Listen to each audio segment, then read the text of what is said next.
déroule l'ordre du jour en live, comme ça tu vas voir un peu de quoi on va parler. Allez, c'est pas mal.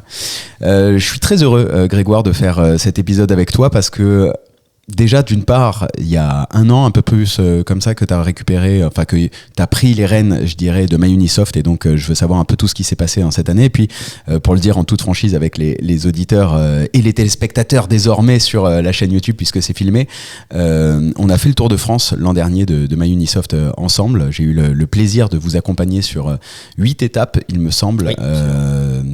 7 parce que j'avais pas fait Toulouse, je l'avais fait en visio exactement, alors que c'était quand même ma ville de cœur. Et c'était un vrai plaisir de pouvoir partager avec tous les experts comptables qui sont venus et voir à la fois l'avancée du produit, puisque vous leur faisiez la démo à chaque fois, et voir l'intérêt du sujet IA. Et on se le disait rapidement en off, c'est assez incroyable de voir tout ce qui s'est passé, parce que la dernière date était c'était à Nantes et c'était en novembre. Et tu vois, de mémoire, je me souviens très bien que c'était juste après que Claude ait sorti les skills, et j'étais arrivé en n'ayant absolument pas dormi de la nuit tellement j'avais passé du temps sur les skills, et il y avait les experts comptables qui étaient là, et vraiment ça parlait du cœur. On se disait putain, entre le moment où on a fait la première date à Marseille et le moment où on a fait la dernière date à Nantes, donc il s'est passé, on a commencé en juin, mi-juin. Ouais, c'est passé 5 mois. C'est passé 5 mois, et en fait on a pris des claques à chaque étape. À chaque étape, l'IA avançait plus vite. Et à chaque étape, tu vois, il y avait les attentes des cabinets qui écoutaient, et on se disait waouh, ok, ça va trop vite. Et donc je suis très heureux de te recevoir aujourd'hui. Donc on enregistre, on est début février 2026, et je veux vraiment savoir ce qui s'est passé. Donc le programme du jour, c'est qu'est-ce qui s'est passé un peu chez Mahu. Tu me diras d'ailleurs, est-ce qu'on dit toujours Mahu, MyUnisoft? On va dire les deux. On dit les deux, mais nous, on dit surtout Mahu en interne. Ok, donc on va voir ce qui s'est passé chez Mahu, tu vois, en un an, sachant que j'avais fait un épisode, tu vois, avec Régis, que je remettrai en description, tu vois, pour revenir sur la genèse de MyUnisoft, etc. Donc c'est pas l'objet d'aujourd'hui. Moi, je veux vraiment qu'on se projette sur le futur, parce que c'est aussi ça qui intéresse les auditeurs et les questions qui piquent des membres de l'Accounting Business Club, qui est de dire qu'est-ce qui se passe, tu vois? Quelle est la place de Mahu? Toi, je suis curieux de savoir quelle est ta vision aussi aujourd'hui du marché des éditeurs, vers où on peut aller, comment tu peux faire face aussi, toi, en tant qu'éditeur, avec toutes les opérations dont on parle, et la concentration quand même et la financiarisation de tous tes confrères. Et ta vision du marché, ça te va un peu comme programme? C'est parfait. On déroule, on est ensemble pour 1 heure, 1 heure et quart, et après on voit en fonction de la conversation. Good? Allez, c'est parti. Grégoire, je te laisse juste le bonheur de te présenter, c'est mon petit côté Mathieu Stéphanie du début. Comment, pour les personnes qui ne te connaissent pas encore, comment t'en es arrivé à prendre la direction de MyUnisoft ou Mahu? Eh bien, bonjour Alexis, déjà. Effectivement, moi, je suis arrivé dans le monde de l'édition de logiciels il y a longtemps, il y a 15 ans. J'ai passé une grande partie de ces 15 ans chez EBP, qui est un éditeur assez connu, traditionnel du marché, plutôt tourné vers la TPE-PME. J'ai exercé plusieurs fonctions chez EBP jusqu'à en être le directeur général. Au gré finalement des circonstances et des rencontres humaines, avec à la fois le fonds d'investissement et avec Régis, on s'est rencontrés autour de ce nouveau projet MyUnisoft en décembre 2024. Et donc j'ai pris effectivement la direction générale de MyUnisoft fin décembre 2024. Et depuis, effectivement, je mets toute mon énergie et toute ma conviction dans le fait de relancer, de faire accélérer ce très beau bateau, cette très belle fusée, au service de la profession comptable, avec un ADN qui est très différent d'un certain nombre d'autres éditeurs, puisqu'on a été fondé par des experts pour des experts, et donc on a cette responsabilité morale, finalement, de faire perdurer cet état d'esprit et de servir les cabinets. Et du coup, tu parlais du fonds, c'est l'occasion d'ouvrir tout de suite la porte. Donc le fonds, c'est AG. AG qui est aussi chez Visma. Est-ce que tu peux nous apporter un peu de lecture au milieu de tout ça, qui est une des questions qui pique, tu vois, de dire, mais en fait, ça revient toujours au même. C'est quoi un peu la vision, comment ça s'explique, et c'est quoi la différence, je vais te dire honnêtement, entre Mahu, Income et autres. J'interromps 10 secondes ton épisode. Si tu transformes ton cabinet, rejoins les 32 experts comptables dans l'Accounting Business Club. On ouvre 50 places, c'est tout. Pour candidater, rendez-vous sur accountingbusinessclub.fr, lien en description. Et tout de suite, retour à ton épisode. Alors, effectivement, c'est important de bien comprendre comment la profession d'éditeur aujourd'hui se structure et est amenée finalement à faire appel à des fonds d'investissement. Et d'ailleurs, peut-être que ça va changer dans les années qui viennent, mais pour l'instant, en tout cas, c'est comme ça. On a besoin, quand on est effectivement un éditeur de logiciels avec toutes ces contraintes qui tombent sur nous, d'investir lourdement, d'investir très lourdement, massivement, parce qu'on ne veut pas être distancé en termes de techno, parce qu'on a des contraintes réglementaires à suivre, parce qu'on a sans cesse des mises à jour à faire et éviter en fait d'avoir une dette technique qui s'accumule. Donc forcément, il faut des capitaux. Dans l'histoire de Microsoft, 2018-2024, il n'y a pas de fonds d'investissement, il n'y a que des cabinets. Il y a 130 cabinets qui investissent chacun de leur poche personnelle pour construire cet éditeur. Et on arrive à un très beau succès, puisque finalement, fin 24, c'est quand même presque 10 millions d'euros de chiffre d'affaires. Et c'est finalement près de 150 000 dossiers qui sont en production, avec des cabinets qui font confiance, un produit qui se structure et qui se solidifie. Mais force est de constater que dans la course à la techno et à l'innovation, c'est pas suffisant. Et donc effectivement, AG rentre à ce moment-là au capital de Microsoft. AG d'ailleurs ne prend pas 100% du capital. AG aujourd'hui a 60% du capital. Okay. Et donc il y a quand même 120 cabinets qui sont restés, qui ont été embarqués dans le projet, dans la vision, dans ce qu'on leur a présenté, et qui se sont dit, il y a un chemin un peu intermédiaire entre un éditeur possédé à 100% par des fonds, puis un éditeur difficilement soutenu exclusivement par des cabinets. Voilà. On voyait bien que c'était compliqué.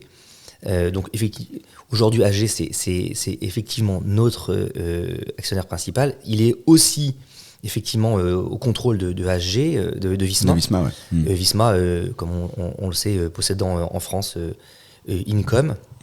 Et puis il est aussi au contrôle de Septéo, qui est pas nouveau sur la profession réglementée, notamment chez les notaires et les avocats. Et qui fait qui a une percée en tout cas sur le marché des experts comptables, quoi. Et qui a eu effectivement une petite percée, c'est pas non plus majeure, mais une petite percée sur le marché de l'édition. Enfin en tout cas, voilà. qui a des intérêts. Quand je dis une percée, en tout cas, qui a une verticale expert comptable qui veut y être, quoi. Qui veut y être et qui veut y rester. Et puis AG, c'est aussi Dext, c'est aussi un certain nombre d'autres éditeurs en Europe. Donc c'est un fonds qui est effectivement très puissant. Alors on pourrait toujours critiquer en disant c'est un fonds qui est trop puissant ou qui aujourd'hui a trop de billes. C'est aussi Wikera d'ailleurs, au passage, qui a trop de billes sur le marché, mais en même temps c'est un éditeur c'est un fonds d'investissement qui à la fois connaît l'édition de logiciels, apporte un véritable savoir-faire dans la structuration, dans les opérations, dans notamment tous les questionnements qu'on peut avoir sur l'IA aujourd'hui. Et puis c'est un fonds qui possède pour longtemps, qui possède pour durer. Je rappelle que, et c'est assez rare pour le souligner, AG est resté chez Visma 19 ans. Ils sont toujours chez Visma. Et 19 ans pour un fonds d'investissement, c'est pas commun, c'est même extrêmement rare. Et donc ça montre qu'il y a quand même une volonté d'aller loin dans l'accompagnement et dans la durabilité d'un éditeur et d'une promesse, d'une vision qu'on se donne, notamment pour la profession. Donc c'est intéressant. Voilà. Alors après, évidemment, chacun d'entre nous, même au sein de AG, on joue nos cartes. Nous, on a un ADN, on a une technologie, on a une vision. Incom en a une autre. Septéo a la sienne. Voilà, chacun fait un peu comme il le veut. Et en fonction de ça, on essaie d'équiper et d'occuper le marché. Ok. Et du coup, alors ça représente quoi c'est quoi la première année, tu vois, de prise des rênes? Qu'est-ce que tu as vu? Qu'est-ce que tu as voulu changer? Qu'est-ce qui a réussi à être changé? Quels ont été les grands moments forts, tu vois, pour toi de l'année? Alors, c'est assez simple finalement. Au quotidien, c'est toujours très compliqué, mais c'est assez simple. Quand on arrive chez Maillu, on voit deux choses en fait. La première, c'est que Microsoft est un véritable expert de tout ce qu'on appelle la production. À la fois la production comptable, la production fiscale, toute la tenue et toute la consolidation des comptes se fait très bien. Les équipes d'ailleurs sont des expertes de ces sujets-là. On a un très beau moteur fiscal. On n'a finalement pas grand-chose à envier. Il y a quelques ajustements qui restent à faire dans le produit, mais c'est un produit qui est reconnu et qui est désormais stabilisé après 5 années de R&D sur ce métier-là. Okay. Ça, c'est le premier constat. Et donc, on dit c'est une force, il faut absolument la conserver. Et donc, on doit garder. T'as un beau moteur technique. On a un beau moteur technique. Et puis, on a un deuxième constat qui est assez évident, c'est que au regard des grands enjeux de la profession, et notamment IA, digitalisation, mobilité et facture électronique, on n'y est pas tout à fait. On n'y est pas tout à fait parce que, en réalité, la brique collaborative n'est pas très forte. Il n'y a pas de PA ou de PDP à l'époque. Envisagé chez Maillu, donc on dit on va se reposer exclusivement sur ECMA, ce qui nous paraît un peu sensible. Ouais. Et puis en termes d'IA, il n'y a pas eu beaucoup d'évolution. Il y a une première start-up qui est rentrée dans le groupe, qui a été acquise quelques mois avant, qui commence à travailler sur l'IA prédictive, notamment en matière de pilotage financier et de prévisionnel. Mais c'est tout, et donc ça me paraît un peu léger. Et donc on se dit il y a une force et une faiblesse. Il faut qu'on essaie de faire de notre force une deuxième force en allant chercher ces enjeux-là et donc répondre à ces besoins profonds du métier. Donc le chantier, il est très simple, encore une fois. Il est de capitaliser sur notre moteur technique pour déporter un peu le cœur de métier de Microsoft et de devenir en fait une plateforme collaborative et de gestion entre l'expert comptable et son client. Ce qui est finalement assez logique au regard de ce qui arrive aujourd'hui. Et donc, première action, on développe très rapidement par acquisition et par consolidation, on développe très rapidement une brique gestion commerciale, gestion financière, compte pro, notes de frais, etc. autour du dirigeant d'entreprise. Ça, on a mis 6 mois, 7 mois pour la sortir. C'est-à-dire que tu donnes dans la main donc moi je suis client, mon cabinet par exemple il a Microsoft, je suis client et là je vais avoir dans la main ma gestion commerciale, donc devis facture, un peu dessus. Oui, c'est exactement ça. Notre objectif c'est de donner un outil de gestion commerciale, devis facture et compte pro à l'expert comptable pour qu'il puisse le déployer, le commercialiser auprès de l'ensemble de son portefeuille. D'accord.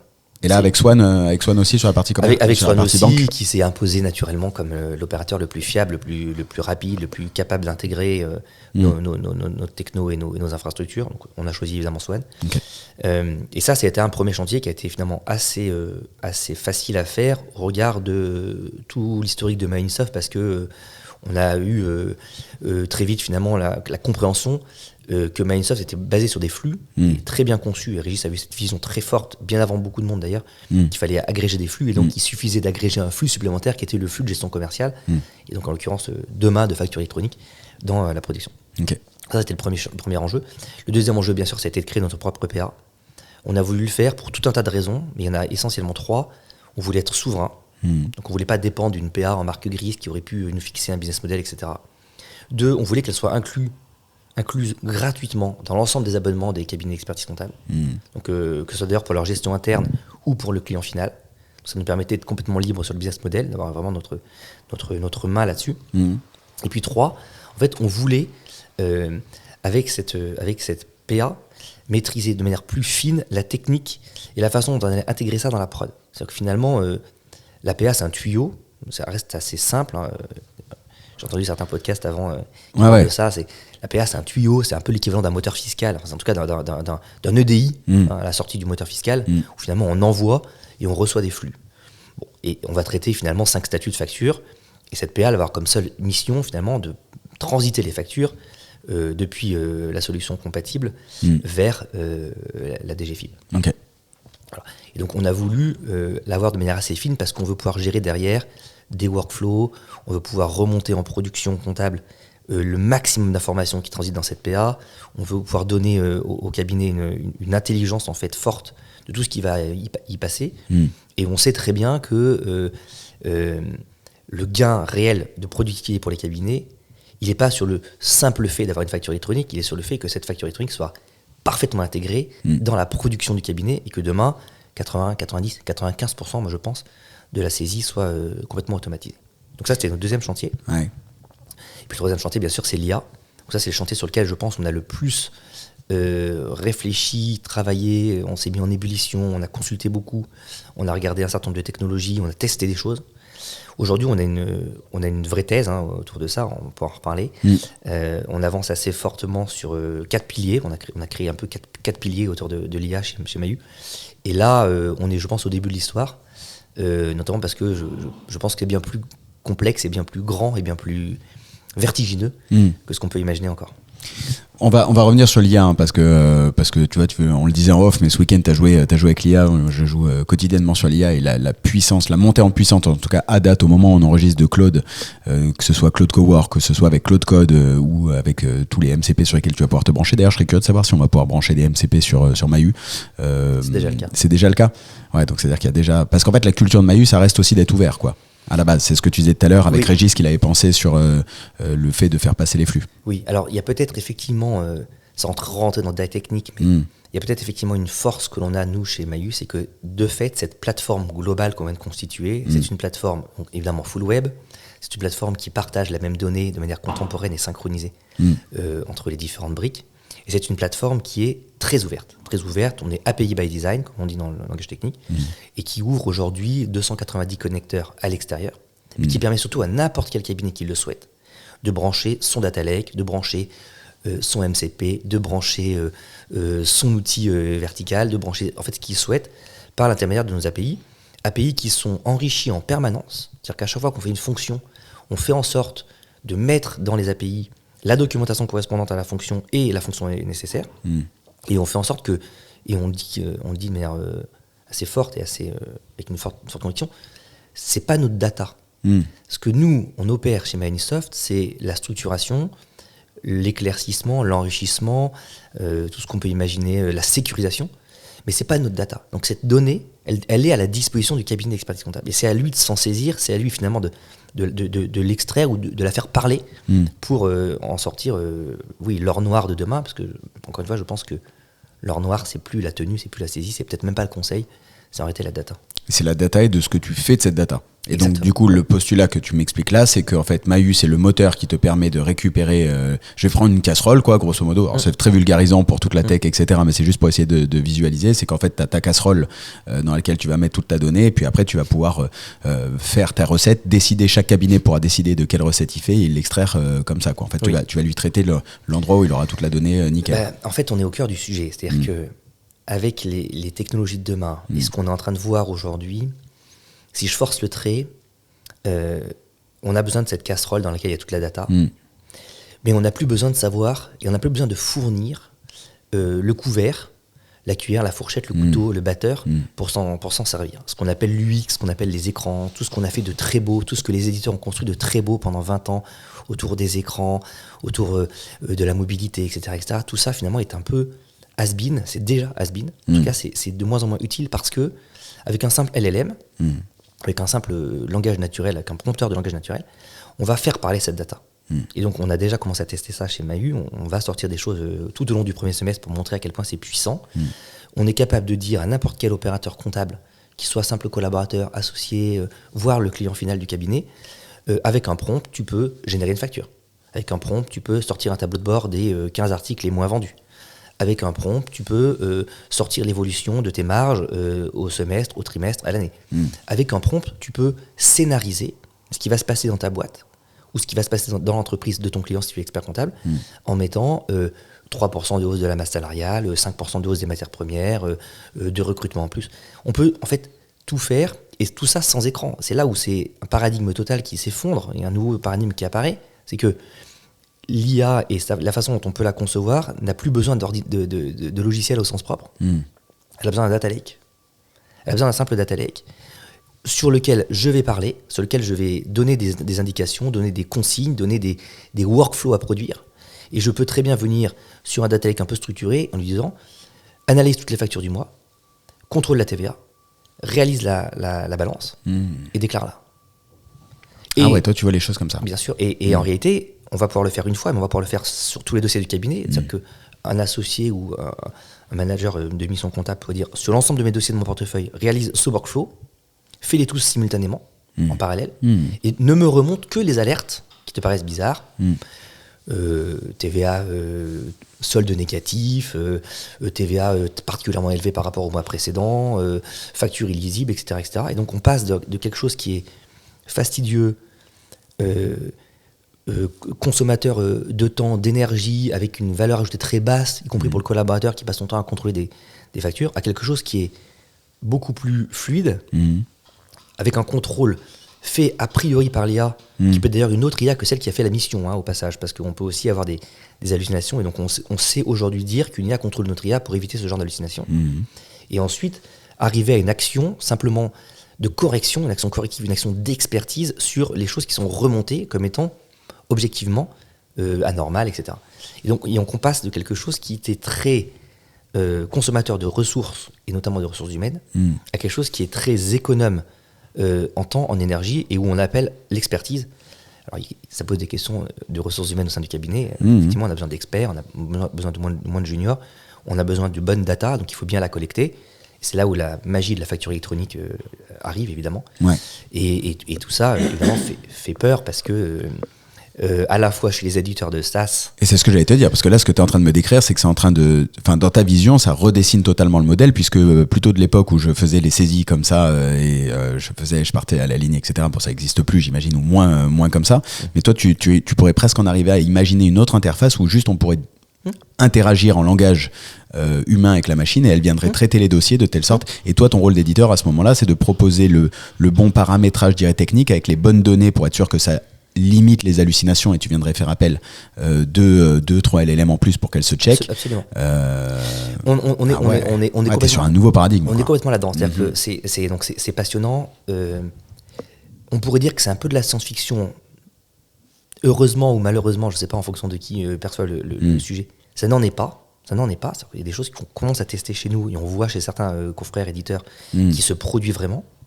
Ce que ça veut dire, c'est qu'effectivement notre métier va changer. Notre métier va changer parce que effectivement, construire des écrans, faire appel à des designers qui construisent des parcours avec des clics, c'est fini. La réalité, c'est qu'on va passer à des workflows et que les workflows sont opérés par des agents. Et qu'entre l'IA générative qui construit des business plans et l'IA agentique qui réalise des workflows, et finalement, il ne reste plus grand-chose, ni pour l'éditeur, ni pour l'opérateur. Donc, soyons clairs, si nous, on voit notre métier s'effondrer, le fameux SaaS collapse qu'on a vu un peu pendant ces derniers jours sur LinkedIn, parce qu'effectivement, on remet tout sur un pied d'égalité, tous éditeurs confondus, en disant les gars, vous repartez de zéro parce que finalement, oubliez ce que vous avez construit par le passé. Ce qui compte, c'est de la data, des bonnes structurations et une compréhension des fonctions que vous avez à faire dans le logiciel. Et tout le reste, c'est un peu fini. C'est pareil pour la partie édition comptable, parce qu'effectivement, celui qui était payé à faire du contrôle de TVA, de l'écart sans TVA, potentiellement, son métier va profondément évoluer. Je ne veux pas dire disparaître, mais en tout cas, il va profondément évoluer vers quelque chose de beaucoup plus automatisé, beaucoup plus géré de manière automatique, beaucoup plus fluide, beaucoup plus... Oui, il va falloir qu'il renforce la partie humaine, quoi, en fait. Alors... La partie relation, quand je dis humaine, c'est la partie relation client. Parce que ce dont tu parles, juste pour donner le contexte, c'est que la semaine dernière, Claude, donc toujours pareil, la société d'Anthropique qui clairement aujourd'hui dans le B2B lead, en tout cas l'innovation. Absolument. Alors on garde quand même Gemini qui est quand même très puissant. Si vous êtes sur la suite Google, ça a quand même vraiment de la puissance. Et puis l'intérêt, c'est que bref, je vais pas rentrer dans le détail, c'est pas l'objet ici. Mais du coup, pour revenir pour ce dont tu parles, c'est que Claude de la société d'Anthropique a sorti Claude Légal. Et qui, du coup, sur la base de toute la base de connaissances du droit, est censé faire, en tout cas, a fait réagir les marchés sur les boîtes légales parce que ça automatise un peu en grande partie le légal, quoi. En fait, c'est ce concept-là qu'on voit très bien dans le légal, c'est de manière plus générale quelque chose qui vient impacter durablement le droit et le chiffre. Pourquoi ? Parce que, on le dit souvent d'ailleurs, le droit et le chiffre, c'est du caviar pour les IA, qu'elles soient d'ailleurs génératives ou agentiques. Pourquoi c'est du caviar ? Parce que tout est normé. Il n'y a rien de plus normé que la compta d'un côté, avec un plan comptable général, des normes, des écritures, des exceptions, tout est documenté, il y a de la jurisprudence partout, tout est hyper bien écrit, tout est documenté aussi fiscalement dans le BOFIP, on a des règles qui sont lisibles par toutes les IA possibles et inimaginables, donc c'est du caviar, finalement, c'est applique la règle et ne réfléchis pas. Voilà. Et puis on a la même chose sur l'informatique, c'est que finalement l'informatique ce ne sont que des langages, et donc si l'IA est si capable aujourd'hui de passer de l'anglais au français ou de l'anglais au persan, en un clic et demi, parce que, encore une fois, il y a des dictionnaires, c'est normé, il y a toute une base de littérature qui existait avant, on a la même chose dans les langages informatiques. Et donc, finalement, l'IA, elle passe du PHP au Java, et du Java au C# et du C# au Next sans aucune difficulté, puisque finalement, ce sont des choses normées, codées, strictement argumentées par des langages, des balises, des codes et des fonctions. Et donc, ça impacte très fortement la façon dont nous, on voit notre métier d'éditeur, et donc dont on accompagne les experts comptables dans le sujet, notamment parce qu'en plus, eux-mêmes sont percutés par la façon dont l'IA peut comprendre et réaliser une partie de leur métier. Alors, pour revenir à ta question, il y a un grand sujet aujourd'hui dans la profession qui est de dire, finalement, la perte de valeur de ma mission comptable, qui va peut-être être de 30, 40, 50%, parce qu'entre la facture électronique et automatise 100% des flux entrant en sortant en dehors des notes de frais, plus le fait que l'IA aujourd'hui est capable d'opérer peut-être 30 ou 40% des workflows de mon cabinet, j'ai perdu 40 ou 50% de ma valeur.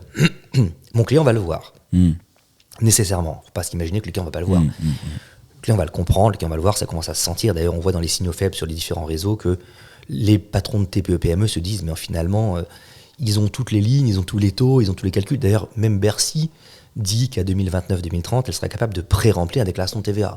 C'est donc a priori que le cabinet d'expertise comptable ne va pas beaucoup agir là-dedans, puisque la DGFiP ne va pas leur demander leur avis. Donc la question c'est, est-ce que tout ça peut être remplacé par de l'humain? Et l'humain, c'est quoi? C'est essentiellement deux choses, finalement, aujourd'hui, dans une TPE-PME. Moi, je suis patron d'entreprise, donc je vois bien quand j'ai besoin de mon DAF ou de mon cabinet d'expertise comptable, c'est m'aider à prévoir l'avenir. Donc c'est du conseil prévisionnel, c'est m'aider à travailler des scénarios, c'est effectivement me projeter dans des notions un peu techniques, financières et comptables que je n'aurais pas pu avoir moi-même. La question qui se pose, c'est est-ce qu'il a envie de la payer, cette mission? Et puis la deuxième, c'est m'aider en tant que stratège plus globalement sur mon entreprise. C'est-à-dire, est-ce que je prends tel marché? Est-ce que je prends tel risque sur telle ouverture de BU? Est-ce que je suis rentable quand j'achète tel type de produit avec une capacité de marge à temps, etc. Donc c'est une logique de beaucoup plus de stratège. Et donc là, on n'est même plus dans l'expertise comptable, on est dans le conseil d'entreprise, conseil en gestion, métiers qui sont aujourd'hui plus faits par des consultants que par des experts comptables. C'est assez clair, en général. D'ailleurs, les gens qui créent des boîtes, en général, ils se tournent assez peu vers leur expert comptable. Ils se tournent plutôt vers un consultant en création d'entreprise qui les aide à construire des business plans, des études de marché, etc. Bon, donc tout ça, c'est évidemment une palette de services, une palette de conseils que l'expert peut vendre demain. Va-t-il le faire? Et surtout, va-t-il trouver la clientèle pour accepter de passer ces 40% de tenue et de saisie sur un autre type de mission? Là, je pense que les jeux sont ouverts. Les jeux sont ouverts. Moi, je ne donnerai pas ma langue au chat sur le fait que tout ça va gentiment se transférer et que la TPE va... Non, il va falloir se bouger. C'est indéniable. Si t'attends que ça, j'en parlais avec Jérôme Clarisse de RCA, qui lui illustre très bien, tu vois, ce système des cercles entre la mission expertise comptable et la mission de gestion. Et en fait, ça va pas tomber du ciel. Tu vas pas être identifié si tu changes pas tes offres, si tu changes pas ton positionnement, si tu changes pas ta stack d'outils de telle sorte à pouvoir le faire. Ton client il va te dire non, il faut pas. Alors, tu fais mes déclarations. Les deux chantiers que je vois au cabinet sont assez simples. Il y a un chantier qui est effectivement la stack d'outils. Donc la plupart des éditeurs tels que Mahu sont capables aujourd'hui de commencer à proposer des outils de prévisionnel, des outils de présentation des comptes, des outils de construction d'un business plan de manière un peu plus simple avec des indicateurs, etc., des comparatifs sectoriels, tout ça, c'est presque l'enfance de l'art. Le deuxième chantier du cabinet, bien sûr, c'est les ressources humaines, parce qu'on est bien d'accord qu'on est en train de se dire qu'un collaborateur comptable qui faisait la TVA ou les clôtures, les cut-offs, etc., va demain se transformer en consultant en gestion et en stratégie d'entreprise. Et ça, c'est pas la même chose. C'est pas le même métier. Non. C'est un peu comme quand on parle du collaborateur comptable qui se transforme en consultant digital, en welcomer, pour aider la TPE-PME à passer à la facture électronique, à s'équiper d'une gestion commerciale, à paramétrer les articles, à paramétrer les taux, à paramétrer les comptes comptables. Il y a un monde. Alors évidemment, il y a un monde qui, dans certains cas de figure, s'adresse avec de la formation, avec de l'accompagnement, avec une prise de conscience aussi très forte des cabinets. Puis il y a un monde dans lequel ça ne se passe pas. Parce que c'est trop tard, parce que c'est trop éloigné, parce qu'il n'y a pas l'envie, parce que voilà. Donc il y a un monde dans lequel il y a évidemment une destruction d'emploi et un non-remplacement. On parle de la destruction créatrice de Schumpeter, mais là on est en plein dedans. Un non-remplacement de cette valeur par une autre. Je veux juste revenir 2 secondes sur un truc, et après j'ai une autre question, mais je vais essayer de garder les deux. Toi, tu viens de EBP, tu vois, et pour moi, EBP, c'est du self-serve. C'est-à-dire que c'était, tu vois, mon père entrepreneur qui pouvait prendre EBP, faire sa compta ou demander à quelqu'un de lui faire sa compta, et puis voilà, il avait son expert comptable potentiellement en révision. Par rapport à tout ce qu'on vient de se décrire, là, quand même, c'est que j'ai le sentiment que le self-serve, d'une certaine manière, va revenir en... Alors, je ne sais pas s'il s'est perdu ou quoi, mais grosso modo, par l'IA agentique dans la compta de tout ce que tu viens de me décrire, il pourrait très bien y avoir soit d'autres, des nouveaux outils qui vont sortir en self-serve, et du coup, ça change le paradigme. Comment tu vois, toi, un peu les choses par rapport soit à Mahu et aux missions d'expert comptable? Oui. Alors, le self-serve, c'est indéniable que... Et c'est plus d'ailleurs la facture électronique que l'IA qui, à mon avis, va relancer le modèle. Ok. Intéressant. Ouais, parce qu'en réalité, qu'est-ce qui se passe? Aujourd'hui, une des galères, c'est d'ailleurs la publicité de la DGFiP sur le sujet, une des galères des chefs d'entreprise, c'est de récupérer les factures et de les comptabiliser au bon endroit. Ça fait chier tout le monde, on ne sait jamais où elles sont, il y en a qui sont arrivés, il y en a qui ne sont pas arrivés, il y en a qui ne sont pas lettrés, on n'a pas les bonnes techniques, on ne sait pas dans quel compte il faut les mettre, etc. Donc c'est vrai que c'est au quotidien le truc qui finalement embête le plus de chefs d'entreprise, qui se dit moi j'ai autre chose à faire, n'a pas forcément la ressource dans ses équipes, quand il a une TPE de 5-10 personnes, n'a pas forcément une responsable comptable pour le faire, et donc a délaissé, et c'est une tendance longue, depuis 20 ans, on le voyait chez EBP, il y a tous les ans 2 points de bascule de ce marché vers l'expertise comptable. Finalement, je m'achetais une tranquillité. Ouais. Et c'était assez légitime, parce que finalement, la complexité réglementaire ne cessant de taper sur le chef d'entreprise, il s'est dit, je me délaisse de ça, comme d'ailleurs il s'est délaissé de la paye. Pourquoi la facture électronique va changer les choses? Parce qu'effectivement, du jour au lendemain, on leur crée un truc magique qui est un collecteur central, dans lequel, sur une seule adresse d'une PA, ils ont tout qui arrive et tout qui part. Et effectivement, tout le monde a très bien compris que cette écriture, cette information qui arrive, c'est pas un PDF. C'est des lignes de code. C'est des lignes de code. Et sur chaque PDF lisible qu'il y a, on a en réalité derrière un fichier XML, c'est plutôt l'inverse d'ailleurs. Sur chaque XML, il y a un PDF lisible, mais sur chaque XML, il y a toute la ligne de chaque article, avec chaque taux, avec chaque montant. Et donc, cette matière brute, c'est ce que j'appelle l'or noir du cabinet, elle transite quand même aussi par le chef d'entreprise, s'il le veut. Et donc, effectivement, il est probable, alors je prends beaucoup de précautions et beaucoup de pincettes, parce que je ne veux pas non, mais c'est intéressant parce que justement, tu connais le marché du self-serve, quoi. Donc, je connais le marché du self-serve, et je pense qu'il y a un certain nombre de chefs d'entreprise qui, pour une économie de 3 000, 4 000 euros par an, seront prêts à reprendre en main, effectivement, ces opérations comptables, notamment parce qu'il y a des éditeurs qui leur permettent de le faire de manière très, très claire, en disant, de toute façon, aujourd'hui, nous, on fait votre déclaration, on est capable de préparer votre déclaration de TVA sans passer par l'expert comptable. Et l'expert comptable, et c'est un des grands risques, en plus de tous les autres, c'est-à-dire en plus de l'IA, en plus de la facture électronique, un des grands risques de l'expertise comptable, c'est de se faire disrupter, de se faire ubériser, proprement parler, par des plateformes qui vont en fait récupérer cette matière première et ont toute l'info pour couper l'expert comptable de sa base. Donc oui, le self-faire pour arriver, je pense que c'est beaucoup moins vrai pour la paye, en tout cas aujourd'hui.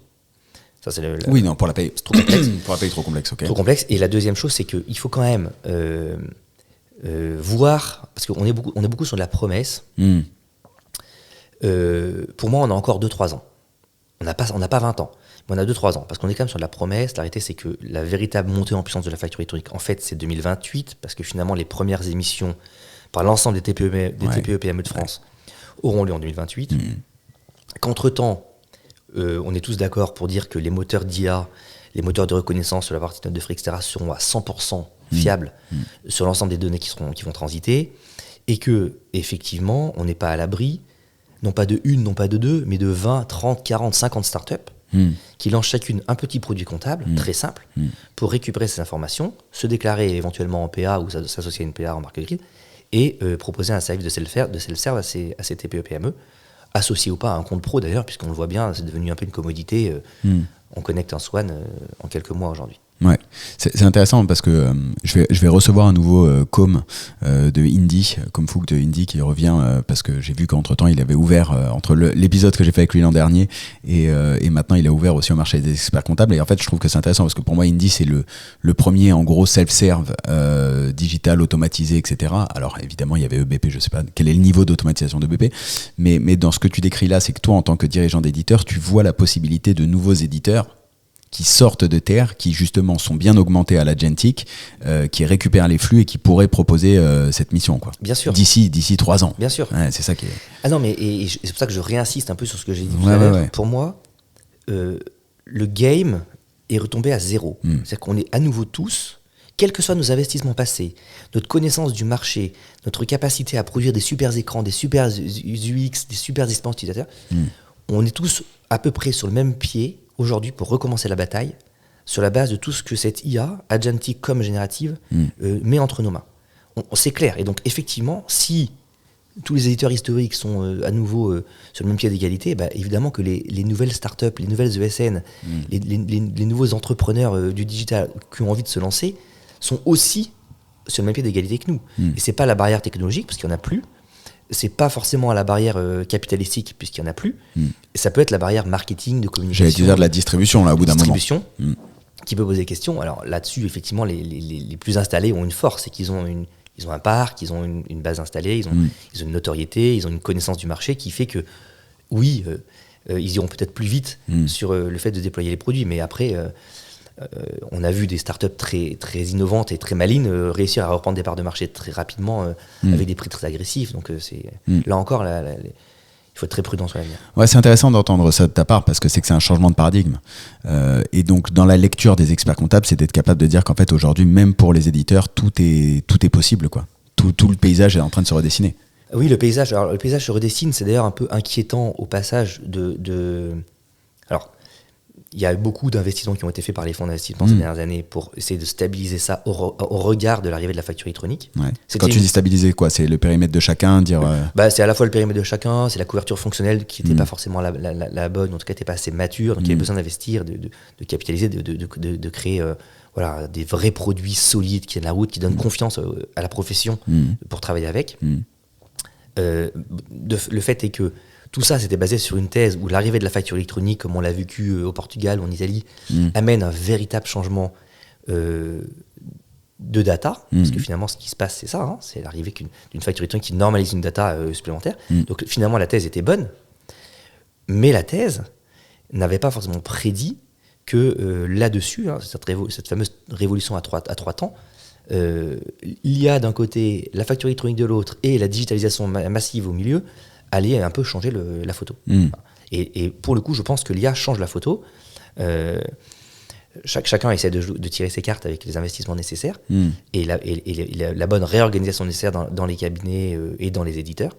Mais on n'est pas à l'abri de nos surprises sur un certain nombre de choses qui pourraient arriver dans les mois qui viennent. Comment tu vois justement toi l'investissement ? Tu vois, là on est en 2026, année de début de facture électronique en septembre, et après tu l'as dit, en effet ce sera vraiment efficace en 27, c'est ça ? Septembre 27 ? Je pense à partir de janvier 28. Allez, janvier 28, on va dire que tout tourne vraiment. Donc toi tu es sur deux combats dans tout ce qu'on vient de se dire. Tu as quand même l'IA qui monte extrêmement fort, tu as la PA à gérer et à embarquer, plus toute la partie client. Comment tu gères toi ? C'est quoi ton planning 2026 ? Alors en fait nous effectivement on parallélise tout ça. Okay. On n'a pas le choix. Ouais. D'abord parce qu'on a une base de cabinets et une base client installée qui est de plus en plus forte. Il y a des gens qui nous font confiance de manière massive. Et c'est d'ailleurs très, très agréable de voir qu'on est accompagné et suivi par nos clients et des nouveaux cabinets qui arrivent. Donc la première chose, c'est que sur l'APA, on ne relâche pas la pression.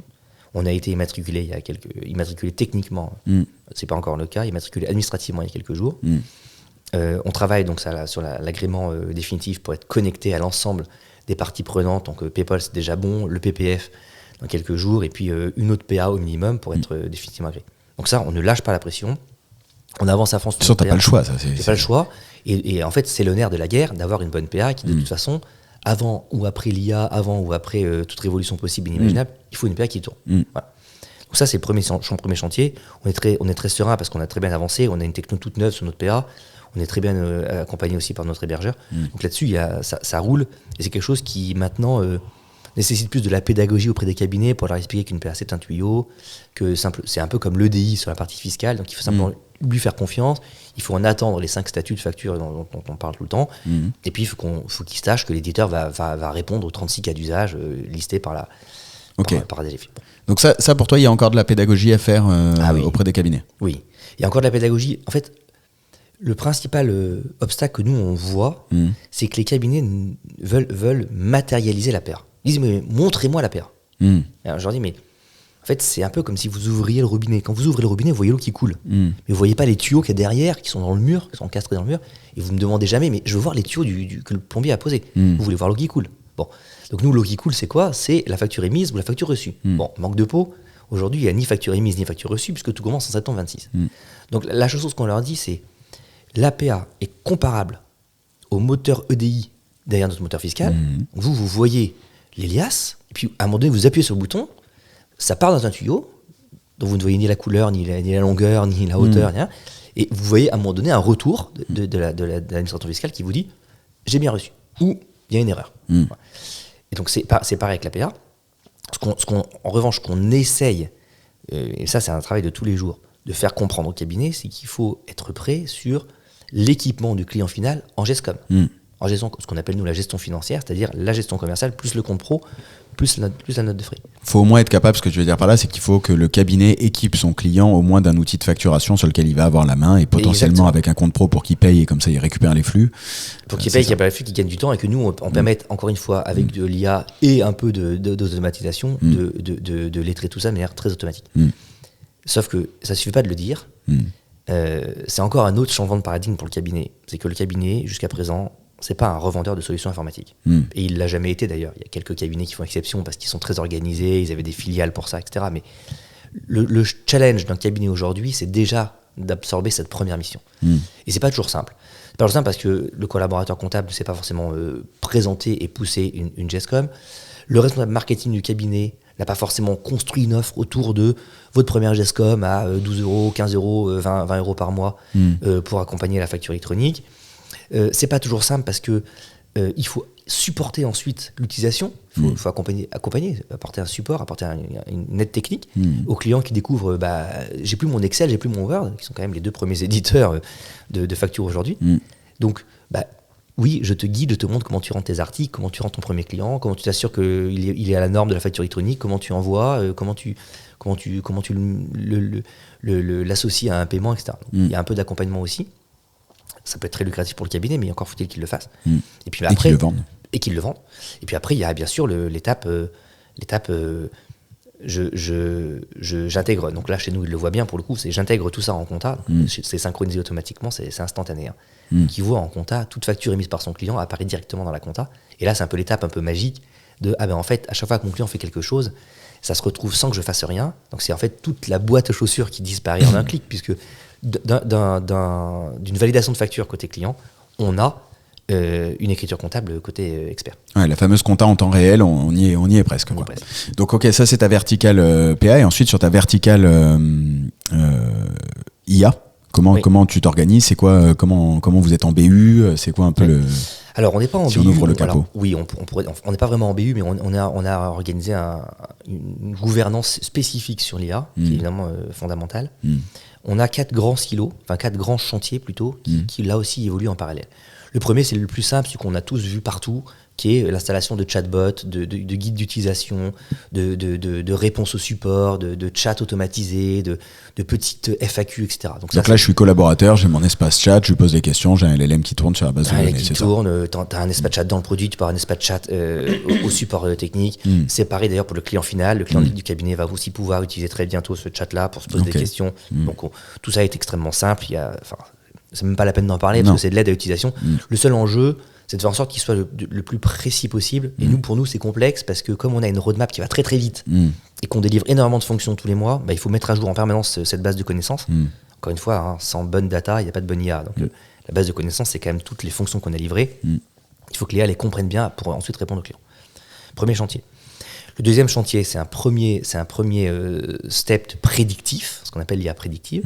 Donc là, on est sur des choses qui sont déjà live et qu'on essaie d'améliorer de plus en plus, qui sont toute la partie prévisionnelle d'un budget, d'un business plan, d'un bilan, ou sur la base d'un historique, 2, 3 ans, et sur la base de scénarios, on joue avec les scénarios, le cabinet peut prédire plusieurs évolutions de la marge, des coûts d'un client. Okay. Ça c'est live, c'est en cours fin d'année.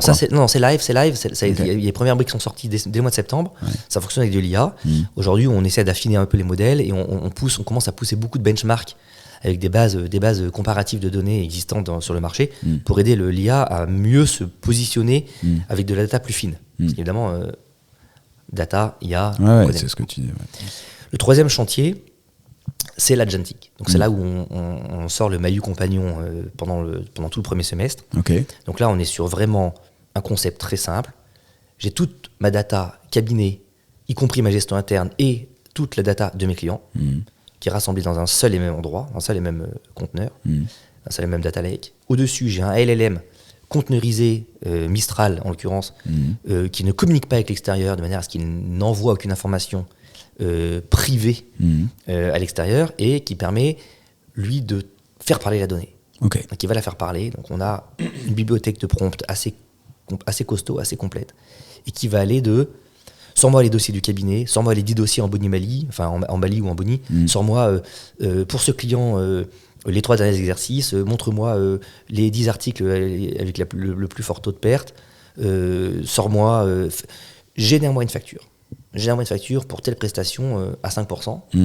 Là, l'IA vous répond, mais 5% ça n'existe pas en France, le taux de TVA c'est 5,5%, est-ce que je corrige ? Oui, c'est 5,5%.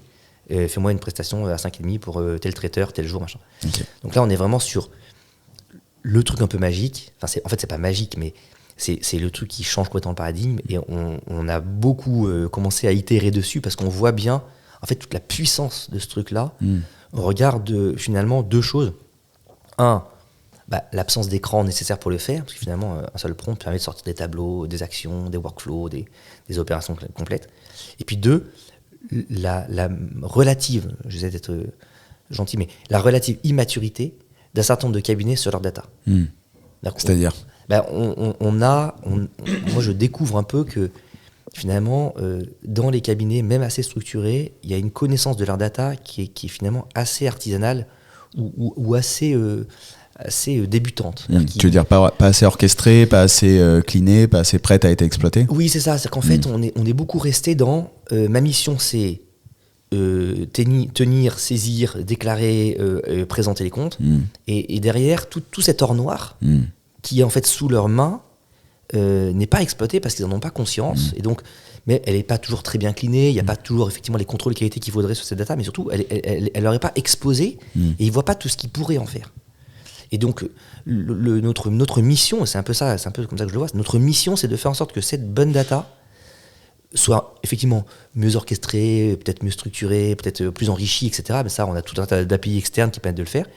Et surtout qu'elle soit plus facile pour eux à transformer en valeur. Et donc en valeur, notamment de conseil, mais aussi d'optimisation du cabinet, de production. Parce qu'évidemment, je peux prompter, donne-moi les collaborateurs qui sont les plus efficaces sur le mois, donne-moi les collaborateurs qui ont automatisé 90% des écritures, etc. Donc je peux aller loin dans l'analyse sans chercher à faire à chaque fois un nouveau tableau de bord. Non, c'est qu'à chaque fois, tu rouvres un nouveau chat, quoi. C'est ce que tu disais tout à l'heure. C'est-à-dire que tu n'as plus l'interface UI/UX comme tu le faisais avant, c'est que maintenant, c'est du chat, quoi. Oui, et puis l'UI/UX, c'est bien gentil, mais si j'ai pas mon tableau des Boni ou des Mali sur ma GESCOM, je l'aurai jamais. Alors que là, avec un prompt, je le tiens. Ok. Et donc ça, tu disais, ça va être sur les espaces, sur ton serveur, mais sur l'espace cabinet, quoi. Oui, ça, c'est sur l'espace cabinet. Aujourd'hui, on n'a pas encore décidé de l'ouvrir totalement aux collaborateurs. Donc, pour l'instant, c'est plutôt une fonction qui est réservée à l'associé cabinet. Mais bon, évidemment qu'à terme, il faudra qu'on aille l'ouvrir vers le collaborateur. Et puis par ailleurs, on va ouvrir quand même aux dirigeants d'entreprise quelques-unes de ces fonctions, notamment la génération de factures à la voix, parce que c'est quand même assez facile à faire finalement aujourd'hui. C'est très attendu et ça permet pour des choses très simples. Je suis chez monsieur Slama, je veux réparer la serrure, facture-moi une prestation, une demi-heure. Là, tu parles pour mettre la GESCOM dans la main du client final, quoi, l'artisan, etc. Ouais, voilà. bien sûr. En tant qu'artisan, il peut le faire et ça va très vite. Il peut contrôler assez rapidement que sa facture est générée, envoyer, et puis voilà. Et il n'y a plus d'erreur TVA parce que l'IA va lui dire attention, telle prestation c'est 20%, c'est 10%, c'est 5%. Et il y a la base article qui est en place, et puis à la limite, ils peuvent lui dire enrichis ce nouvel article, j'ai changé, une nouvelle base. Okay. Donc ça, c'est le 3e pilier, c'est le plus important. C'est évidemment celui qui est game changer par rapport à tout ce qu'on a vu jusqu'à présent. Et c'est celui qui, à mon sens, peut, entre guillemets, révolutionner complètement le monde du SaaS de demain. Si on sort un peu de simplement Microsoft, ça peut aller très très vite et très très loin. Et donc ça, c'est premier semestre, et donc sortie, annonce et démo au congrès septembre. Ouais, on l'aura sorti avant le congrès, mais effectivement, on va mettre en pilote, en tout cas en démo en live auprès de tous les clients qui le voudront au congrès. Et puis le dernier pilier, parce que tout ça c'est bien beau, mais on a quand même conscience d'un reproche qu'on nous fait tout le temps, c'est que l'IA hallucine. On dit oui, mais l'IA hallucine, les gars. Et il faut le rappeler quand même. Hein. Et il faut le rappeler. Il faut le rappeler, et on est tous bien placés pour savoir, pour utiliser beaucoup, que l'IA hallucine assez souvent. Et donc on a un 4e pilier qu'on appelle l'IA de contrôle, qui est à la fois une IA de contrôle pour contrôler tout ce qui aurait pu être fait avant, mais pour se contrôler elle-même. Avec des idées qu'on a évoquées régulièrement, c'est de dire c'est une autre IA qui contrôle le travail de la première. Donc on peut prendre un autre LLM tout simplement, c'est pas là encore si complexe que ça. Et on essaie de faire en sorte de remonter avec cette IA de contrôle toutes les alertes, toutes les incohérences, toutes les hallucinations, toutes les choses bizarres qu'on n'aurait pas forcément vues la première IA et que n'aurait pas forcément vu un collaborateur comptable ou un expert s'il ne se penche pas dessus. Donc il faut l'aider, il faut le nourrir. Donc c'est ce que je disais, je fais un workflow de TVA, je déclenche en même temps toutes les déclarations de TVA de mon portefeuille en parallèle. Voilà, en 20 minutes, elle les a toutes faites et elle me dit « Ah, j'ai 2 alertes ». Et ça, c'est potentiellement une autre IA qui me le dit. J'ai 2 alertes. Celle-là, j'ai une TVA qui est très bizarre par rapport au mois passé. Et celle-là, j'ai 4 factures qui n'ont pas été reconnues. Du coup, j'ai mis un taux bizarre et du coup, il faut aller voir dedans ce qui s'est passé. Voilà. Donc ça, c'est l'IA de contrôle. Et c'est finalement peut-être le pilier régalien de Microsoft, qui est de dire, nous, on ne fait pas n'importe quoi. On ne peut pas se permettre de faire n'importe quoi. Et donc, on a besoin d'avoir, à un moment donné, une espèce de gage, de garantie qualité, de démarche qualité sur ce que toute cette IA a produit, parce que on va se planter si on le fait pas. Là, on a beaucoup parlé d'IA. Ce qu'il faut rappeler, c'est qu'à chaque fois qu'on envoie une demande, tu vas consommer du token. Comment toi, tu vois le modèle économique de tout ça ? Alors c'est une très bonne question. Aujourd'hui, on est parti sur un modèle où toute l'utilisation de notre IA est incluse dans nos abonnements. Pour une raison simple, c'est que pour l'instant, on est en mode POC. Donc on consomme, évidemment, on consomme pas mal d'IA. Nous, on a 2 certitudes. La première, c'est qu'à un moment donné, le coût global de cette IA va baisser. Parce que ils vont arriver sur des niveaux d'économie d'échelle, ils vont arriver sur des structurations de modèles. Et puis quand on prend un LLM qu'on déporte dans notre infrastructure, on voit bien que comme elle n'auto-apprend plus et qu'elle est plutôt structurée sur des missions qu'on lui demande de faire, elle est quand même moins consommatrice. Le coût va baisser. Donc ça, c'est la première chose. La deuxième, et ça c'est un peu comme tout le monde malheureusement aussi, c'est qu'on est assez incapable de savoir comment le facturer à l'expert comptable. Ouais. C'est très difficile. Alors, il y a des modèles, aujourd'hui il y a plusieurs modèles qui s'affrontent. Il y a un modèle qui dit je fais gagner tant de temps, donc je peux être capable de le facturer. Il y a un modèle qui dit c'est encore très expérimental, donc il ne faut pas le facturer, parce que c'est le risque aussi d'avoir un rejet, d'avoir un rejet des cabinets, un peu un dégoût de ce modèle qui dit ça y est, on me fait gagner du temps, mais direct on m'en met une sur la tête, quoi. Il y a un troisième modèle qui dit on n'est pas capable en fait de savoir, donc on met un modèle de token ou un modèle de jetons, un peu comme nous on le fait quand on paye nous-mêmes nos propres IA, mais c'est très, très difficilement pilotable par le cabinet qui dit pourquoi je payerais directement 1000 € d'IA ce mois-ci. Et puis surtout si tu sais pas quand tu lances ta requête que ça va envoyer des agents et que ça va consommer une tonne, ils vont pas vouloir y aller. Exactement, parce que et on le sait aussi, tu as des requêtes qui coûtent 3 centimes et puis des requêtes qui coûtent 2,50 €. Ouais. Donc il y a une difficulté à prédire ça, et un peu comme avec la PA d'ailleurs. Moi je pense que le modèle il est plutôt on verra, on tirera les traits dans 1 an, 2 ans, mais je pense que le modèle il est plutôt dans une logique tout intégrée. Et ce qu'on a économisé nous en coût de serveur, en coût peut-être de R&D sur certains points, on le récupère. Et donc tu penses ? Ouais, je pense que l'un dans l'autre, sur des modèles comme ceux des éditeurs SaaS, c'est quelque chose qui est absorbable à condition de s'y prendre correctement et de faire les bons calculs.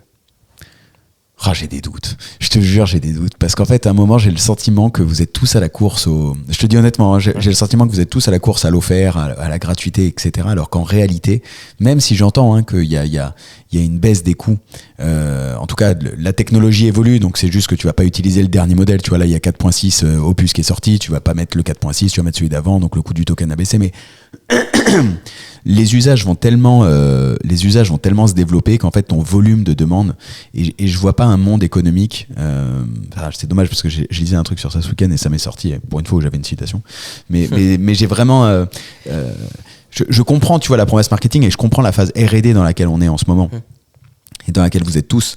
Je comprends la logique de la PA gratuite ou la PA offerte intégrée, pas gratuite parce que rien n'est gratuit, mais la PA intégrée dans l'offre globale. Mais sur l'IA, j'ai des doutes. Oui, mais je comprends que ça avance, hein. Je te donne juste le truc parce que je me dis tout le monde promet tout gratuit. On est biberonné à tu vois, un Claude à 20 balles par mois, et en fait tu te rends compte que dès que tu commences à jouer avec Claude à 20 balles par mois, tu passes vite à Claude Max. Bien sûr. Parce qu'en fait tu as mis le main dedans, et en fait ça fait et mon sentiment c'est que c'est pas je vais payer plus cher, mais rapport à la qualité que je vais délivrer, l'augmentation, je trouve que c'est important aussi d'appuyer sur ça. En fait, on dit à peu près la même chose. C'est-à-dire que moi, je pense que dans les 2 prochaines années, on est encore trop dans un laboratoire, on est encore trop dans des tests de vraiment monter en charge, et surtout de sécurisation de la donnée générée, pour se permettre de dire c'est quelque chose qu'on doit facturer. Moi, je n'y crois pas. Ton produit n'est pas mature à date. Mon produit n'est pas mature, et je risque une crise de confiance dans globalement l'innovation supplémentaire si je commence déjà à dire ça coûte une fortune. Et sur la PA, c'est pas le même débat, parce que sur la PA, on maîtrise exactement les coûts, on connaît notre économie d'échelle et on sait pourquoi on est capable de l'offrir. Sur l'IA, il y a trop d'inconnus. Il y a trop de choses qui aujourd'hui, comme tu le dis, permettent de voir la puissance des tokens, la puissance de la génération. Est-ce que peut-être dans 2 ou 3 modèles, on va pas diviser par 10 le coût, etc. Ouais, bien sûr. Ce qui est vrai aussi, ça je pense qu'il faut que tout le monde en ait conscience, c'est pas forcément un plaidoyer au pro-domo de le dire, mais il faut jamais insulter l'avenir. C'est-à-dire que à 2 ans, je pense que cette machine, cette philosophie de travail sera devenue tellement incontournable, ça sera un must-have tellement évident pour tout le monde que effectivement les gens seront prêts à payer pour un abonnement IA de 2 euros, 3 euros de plus par dossier et par mois pour gagner peut-être un équivalent temps plein. Ouais. Mais ça Non, ça on ne sait pas encore. Mais... On ne sait pas encore. J'ai aucune idée de la façon dont ça peut se matérialiser. Mais je pense que c'est en tout cas trop tôt et qu'il faut laisser encore les modèles définitivement s'affiner et apporter la promesse dont je rappelle qu'elle n'est vraiment tenable que si on a la facture électronique. Et c'est ce qui fait la... On l'aurait eu en 2014, en 2015, en 2016, on n'en aurait rien fait, en fait. Parce qu'on n'avait pas cette or noire qui permet de bout en bout de collecter les flux, de les regarder, de les stocker, de les affiner, de les lettrer, de les traiter en compta, et qui permet d'avoir une chaîne complète où l'IA peut s'amuser. Et là, c'est du caviar. Et donc, effectivement, mise ensemble, mise en convergence, ces deux révolutions font tout exploser. Le temps file, c'est quoi un peu Mahu, on en parle enfin, mais c'est quoi Mahu en chiffres là aujourd'hui? Alors aujourd'hui, Mahu, c'est 250 personnes, un peu plus de 260 personnes. Donc, en décembre 2024, on était 140. Ok. En décembre 2025, on était 250. Okay. Si on regarde la courbe, normalement, on devrait être 300 en décembre 2026. Sur quel type de profil la moitié des profils sont des profils de R&D, okay. en tous les cas.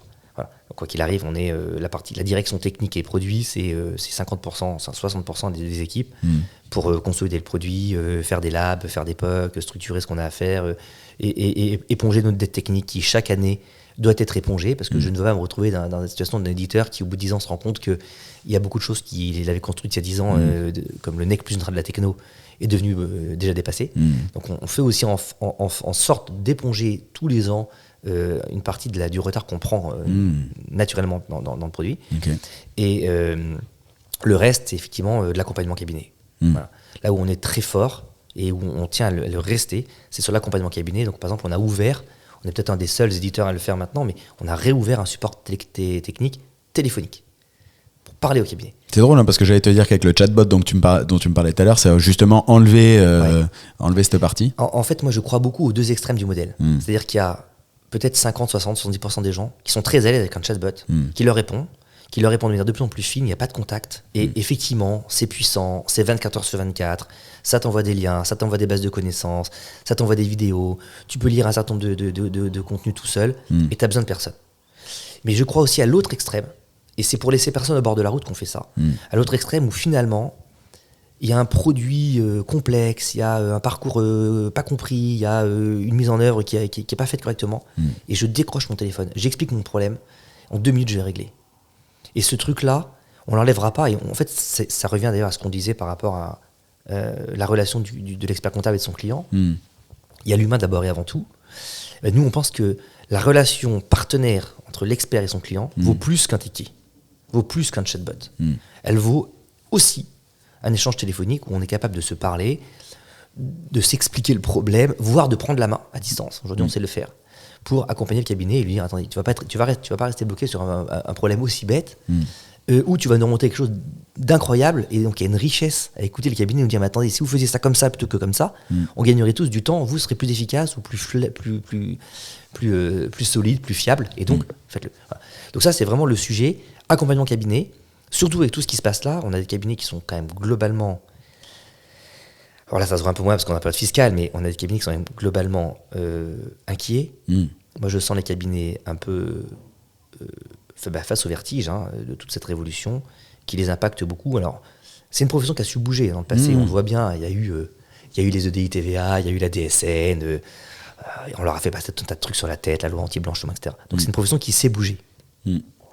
Là, ils sont apeurés parce que c'est une profession qui s'est bougée, mais à cette vitesse-là, avec l'IA, la facture électronique, la financiarisation, la consolidation des gros cabinets qui achètent les petits, le client qui challenge, l'arrivée des technos à vitesse incroyable, et l'échéance de 2027 qui est pas loin. Parfois, pour un cabinet, ça fait beaucoup d'un coup, et ouais, je les sens un peu inquiet. Et comment tu vois le marché, cette fois très éditeur, dans un an? On refait le même épisode, tu vois, début 27. On aura déjà mis en place la facture électronique. En tout cas, ça aura bougé. Comment toi, tu vois les choses? Alors, je pense que début 27, la photo va être à peu près la même. Okay. Tout le monde va y aller de son annonce sur l'IA, sur les workflows, sur l'agentic. Ça y est, tout le monde l'a fait. Oui, mais là, il y a rien de... On voit rien pour l'instant. Non. On voit rien. Ouais. Je pense qu'en 27, on aura tous tout vu. Ok, janvier 27, Oui. on aura enfin eu dans les mains autre chose que des vidéos démo. Oui. Ok. On aura tous vu des choses vraiment Intéressant. tournées. Et je pense qu'au congrès 27 à Paris, en plus c'est à Paris, congrès 26 à Paris. C'est Strasbourg 27, je crois. Ouais, ça sera bon. Le congrès 26, on va avoir en production des LLM, des workflows déroulés dans les outils, etc. Okay. Et là, il peut y avoir, alors encore une fois, je suis très prudent, je n'ai pas de boule de cristal. Non, mais c'est intéressant. De toute façon, je vous pose la même question à tous. Hein. Ouais. Il peut y avoir déjà une première scission qui s'opère, peut-être autour des modèles économiques, parce que certains vont faire des choix, peut-être autour de la capacité d'une technologie à absorber cette nouvelle technologie. Il ne faut pas s'imaginer que c'est rocket science, mais c'est quand même... tout le monde n'est pas non plus complètement sur le même pied d'égalité. Quand vous partez d'un truc on-prem, avec des bases de données qui ne sont pas unifiées, des serveurs un peu partout, c'est plus difficile. Un acteur full web a évidemment plus de facilité à venir plugger par-dessus des LLM pour taper sur une base, puisqu'elle est chez lui, il la sécurise, il l'héberge, il la connaît, il l'attaque par API. Un hébergeur avec du on-prem, enfin un éditeur avec du on-prem, bon courage. Donc là, il pourrait y avoir peut-être un premier début de peloton, avec un premier peloton qui est très en avance et un deuxième peloton qui est un peu plus en retard parce qu'il drive un historique, une legacy qui est trop lourde par rapport à ce que demande l'IA. Je pense qu'en revanche, en janvier 28, donc dans 2 ans, là, on aura, je pense qu'on aura déjà beaucoup de surprises. Il y a des éditeurs américains qui disent que certains seront morts, auront abandonné le marché. Parce que ils sont un peu en avance par rapport à nous, mais ils voient bien les choses qui peuvent se passer, etc. Tu parles sur le marché US, il y a des éditeurs américains qui commencent à dire ça. Ok. Et je pense que si ça se passe là-bas, c'est que ça se passera chez nous avec 6 mois, un an de retard, mais ça se passera aussi. Bah tu vois, alors c'est drôle parce que ce que je vois moi aux US, je suis assez, enfin j'ai le son de cloche, mais aussi parce qu'ils disent qu'il y a des nouveaux outils qui partent from scratch maintenant, qui sont full agentique de base et qui viennent challenger les modèles déjà existants. Mais c'est complètement. Toi, tu le vois aussi arriver. Oui, je vois arriver. Alors, je ne vais pas donner tout un tas d'anecdotes, mais on a notamment dans nos cabinets clients des clients qui testent from scratch des développements d'outils complets depuis zéro et qui se disent finalement, oui, moi je maîtrise Claude, j'ai une petite équipe IT, j'ai 3-4 personnes dans mon cabinet qui savent faire que ça, voire j'en recrute. Et puis je me dis, je me fais mon outil à façon. Alors là, il y a toutes les hypothèses possibles. C'est-à-dire que je me crée mon outil à façon, et puis, comme ça me va bien, j'en achète plus chez les éditeurs traditionnels, mais pour autant, je ne crée pas un nouvel éditeur. C'est qu'en fait, je me suis créé mon IT à moi. Je fais mon tool, je fais mon outil. Truc, et puis je me connecte sur une PA en marque grise, parce qu'à la limite, c'est la règle régalienne qui nécessite, c'est les 2 seules barrières à l'entrée qui nous restent. C'est la PA d'un côté et le moteur fiscal de l'autre. Bon, je me connecte à un moteur fiscal ou à un EDI, et puis à une PA, et puis c'est fini. Et puis par ailleurs, je développe ma propre gestion interne, mon propre CRM, ma propre gestion comptable. Il y a éventuellement le scénario le plus risqué, c'est que des belles pépites, des belles startups from scratch, avec des moyens, mais beaucoup moins de moyens que nous, ils n'ont pas besoin de ça, avec 10 ou 15 personnes, recréer from scratch un produit extrêmement bon, avec les dernières technos du marché, avec une vitesse absolument incroyable, et viennent complètement disrupter le monde des éditeurs installés. C'est ouf, ça va tellement vite. C'est fou. 2026, c'est quoi ton conseil là pour un dernier mot un peu après je te demanderai une ressource qui te permet de développer et de comment tu drives aussi mine de rien tout ça parce que même d'un point de vue managérial, je trouve que c'est assez impressionnant et je suis curieux de savoir comment tu fais. Mais tu vois, c'est quoi ton mot en tout cas qu'on pourrait dire aux experts comptables là, on diffuse en pleine période fiscale, il y a tout ce dont on vient de parler qui peut être un peu anxiogène et en même temps j'ai aimé ta transparence, tu vois, sur le fait que même toi tu puisses te faire challenger. Qu'est-ce que tu pourrais recommander à un cabinet qui écoute aujourd'hui, qui entend de tout? Ouais. Alors moi j'ai bon courage, on est en pleine période fiscale, donc dormez un peu quand même. Non, je pense que le vrai conseil, et c'est celui sur lequel nous on est finalement resté intangible depuis le début de l'histoire de Maï jusqu'à aujourd'hui, c'est le conseil sur la disruption et sur l'ubérisation. C'est-à-dire que ce qui vous restera enfin, à la fin des fins, en 2030, ce qui vous restera, c'est pas la tenue, c'est pas la déclaration de TVA, c'est la relation avec votre portefeuille client. Et si votre portefeuille client, vous l'avez confié à un autre, il vous restera rien. Et je ne peux pas être plus cash parce que je pense que c'est exactement ce qui va se passer. J'ai été un spécialiste de l'ubérisation il y a 10 ou 15 ans, beaucoup travaillé là-dessus, y compris avec des travaux universitaires. Je connais très bien le modèle, je sais exactement comment ça se passe. D'ailleurs, j'interviens encore régulièrement dans certaines conférences sur le sujet. C'est extrêmement brillant, c'est très pointu, mais une fois qu'on a mis la main dedans, on est mort.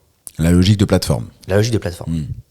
Et la logique de plateforme qui qui disrupte. Donc, la disruption, c'est le fait de distendre jusqu'à la rupture. Hein, c'est ça que ça veut dire. Mm.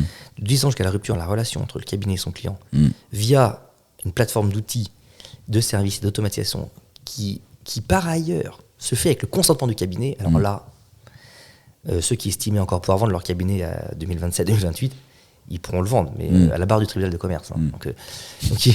Donc il faudra quand même... c'est le seul conseil que je peux donner, c'est regarder parmi tout ce que vous faites aujourd'hui, ce qui va vous rester demain, et si c'est ce qui vous reste demain touche à la relation personnelle que vous avez avec vos clients et le fait que vous les accompagnez en bonne conscience, en bonne connaissance, en bonne indépendance, là, vous êtes bon. Si vous avez oublié ça, vous êtes mort. Moi, je reviens 2 secondes sur le mot Uber, parce que tu vois, ce week-end, j'ai fait un post pour dire que Claude Opus 4.6 faisait les BP, etc. Et on m'a sorti cette histoire des VTC. Et en fait, je trouve que, alors évidemment, au début, c'est vrai, hein, ça a fait mal au taxi. Et en fait, aujourd'hui, quand tu vois comment G7, je connais pas tous les taxis, mais on va dire au moins G7, quand tu as besoin d'appeler à Paris, l'application, ils ont su se réinventer. Et je trouve qu'il y a eu du positif dans tout ça, puisque au final le service VTC, sauf VTC Ultraluxe, le service VTC a été vraiment baissé fortement, hein, parce qu'au début d'Uber, pour rentrer sur le marché, tu les appelais, ils avaient la petite bouteille d'eau, ça arrivait en costume, tu avais une belle voiture noire nickel, etc. Aujourd'hui, si tu arrives encore à voir ça à Paris, c'est vraiment que tu as pris la mode luxe. Par contre, ça a obligé G7 en tout cas à se réinventer. Oui. L'application est quand même nickel. Après, tu as les abonnements en plus potentiellement si tu veux, et tu vois, ils ont su réinventer l'expérience, je trouve, G7, et je trouve que c'est ça qui est intéressant dans la logique d'innovation, de disruption, à faire gaffe, hein, mais c'est juste c'était pour rebondir à ce commentaire en même temps sur... On pourra en parler longtemps. Moi, je connais très bien les modèles. Le modèle VTC, il ne faut pas oublier que d'abord, tout ce que tu dis est vrai, mais il y a eu énormément de régulation de l'État. Ouais. On est venu et on a encore des directives européennes qui vont être transposées sur le sujet. On sort vraiment du sujet expertise. Non, mais c'est intéressant parfois de faire un parallèle. Qui vont amener un peu plus de consolidation autour des taxis, parce que justement, on rejette le modèle d'indépendant, qui n'a rien à voir avec celui d'expert comptable. Okay. Et 2, la valeur de la plaque des taxis à Paris, elle a quand même été divisée par 4. Et là, pour le coup, le parallèle... Ça, j'avais pas l'info. Le parallèle avec le cabinet, je le trouve assez puissant. Ouais. C'est qu'en réalité, comme il n'y a plus vraiment de barrière à l'entrée pour se lancer comme taxi, des gens qui payent des plaques une fortune, les sont vus divisés par 4. Et j'insiste aussi, le modèle Uber, c'est pas que VTC taxi, c'est aussi Booking versus hôtelier indépendant. Ouais, et puis tu as Airbnb, etc. Bien sûr, c'est la logique de plateforme. La logique d'aujourd'hui, il faut savoir que, par exemple, sur Booking, 75% des nuitées à Paris transitent par Booking. Ah ouais. Un hôtelier qui se désinstalle de Booking, il perd 75% de son business. Je trouve que le parallèle est assez puissant. Ouais. En même temps, c'est vrai que tu vois, j'ai le réflexe de voir sur Booking et d'aller sur le site de l'hôtelier.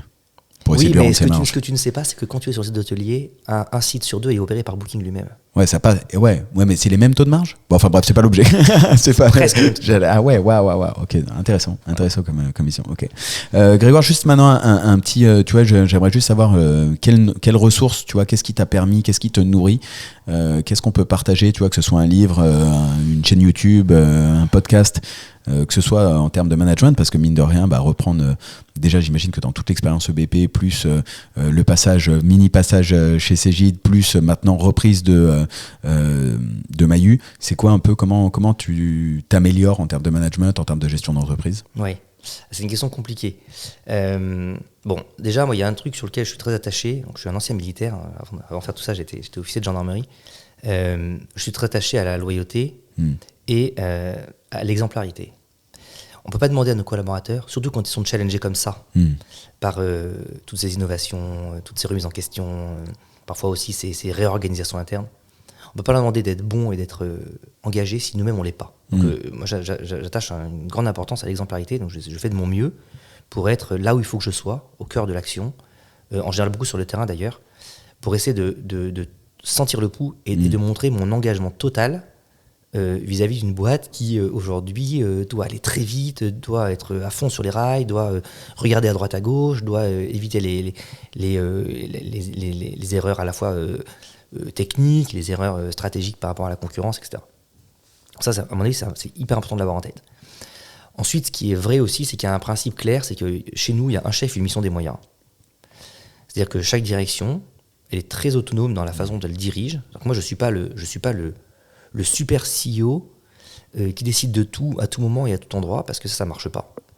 Donc je crois beaucoup à ce principe de un chef, une mission, des moyens.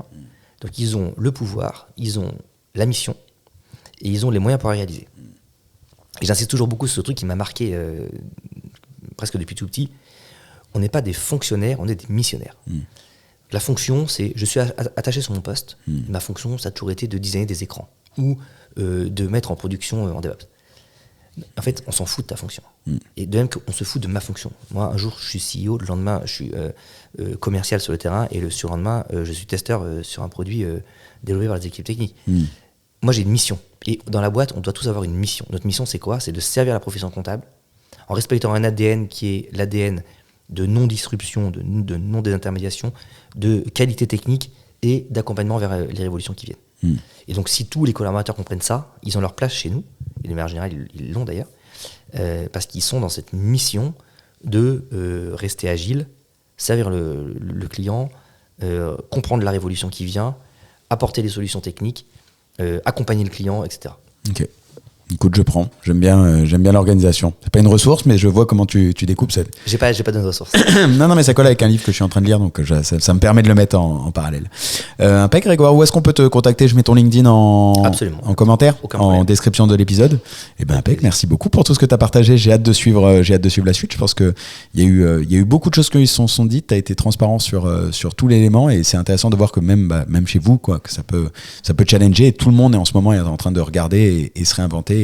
Et rester ouvert, quoi. Tu vois, ce que je retiens dans l'échange là aujourd'hui, c'est quand même l'importance de l'ouverture, l'importance d'être capable de tester, d'avancer, de se projeter et de pas rester avec des œillères en fermant les yeux, parce que ça va vite pour tout le monde, quoi. C'est un peu ça. Et ben écoute, merci beaucoup Grégoire. Si vous êtes toujours là, c'est que l'épisode vous a plu. Alors vous savez ce qu'il vous reste à faire, partagez-le au plus grand nombre, laissez 5 étoiles. Tu sais, d'ailleurs maintenant j'ai découvert que sur Apple Podcast, ouais je sais, je mets du temps avant de découvrir, mais on peut laisser des commentaires, donc laissez des commentaires sur Apple Podcast. Il me semble que c'est possible aussi sur Spotify. Je prends tout ça un peu en main, je suis en train de regarder, et c'est un vrai plaisir en tout cas. Donc voilà, j'espère que l'épisode vous a plu. Encore une fois, partagez-le en plus grand nombre, et moi je vous dis à très vite pour un prochain épisode. Ciao.